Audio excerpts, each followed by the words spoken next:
నమస్తే అండి. ఎలా ఉన్నారు? అంతా బాగున్నారా? నేను కూడా బాగున్నానండి. ఇవి కజ్జికాయలు, పాకం కజ్జికాయలు. కజ్జికాయలు అంటారు, గజ్జికాయలు అంటారు. ఇవి మరి ఇంకోలాగా కూడా వండొచ్చు. ఇవైతే పాకంలో వేస్తారన్నమాట. చూసారా, కవర్లో పాకం కూడా కనపడుతుంది. అంటే సారి పెట్టడానికి, ఎవరికన్నా పంపించడానికి ఇలా చేయిస్తారు. ఇవి చాలా బాగుంటుందండి స్వీటు. ఈ స్వీట్ అయితే చాలా బాగుంటుంది. ఇవి చక్కగా మనం మరి పంపించేది కదా, ఇలాగా క్యాన్లో పెడదాం.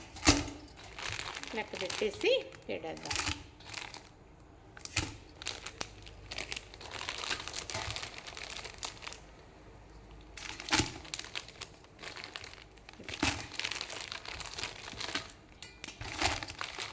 పదిహేను,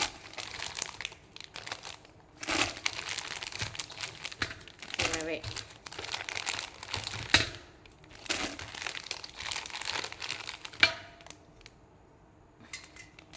25,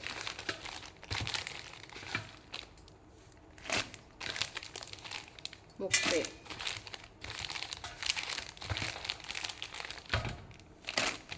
35,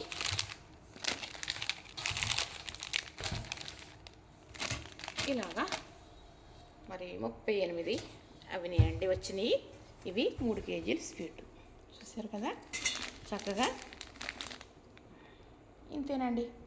అంటే మనం ఎవరికన్నా పంపించేది ఇలా నీట్గా ఉండాలి. ఇప్పుడు కవర్ ప్యాకింగ్ వచ్చింది, కానీ ఇదివరకైతే ఇంట్లోనే చేసేసేవారండి. నలుగురు ఉండేవారు, ఒకరికొకరు సాయం చేసుకునేవారు.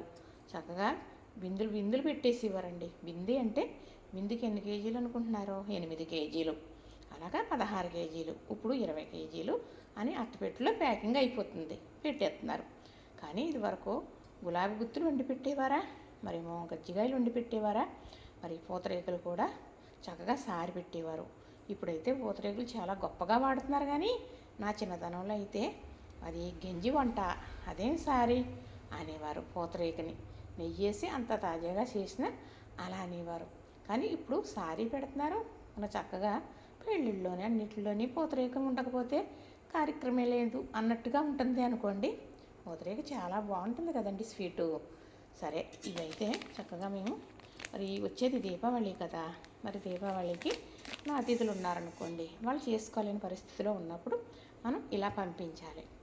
మేమున్నాము అనే ఒక సందర్భం అంటే ఇలాంటిదన్నమాట.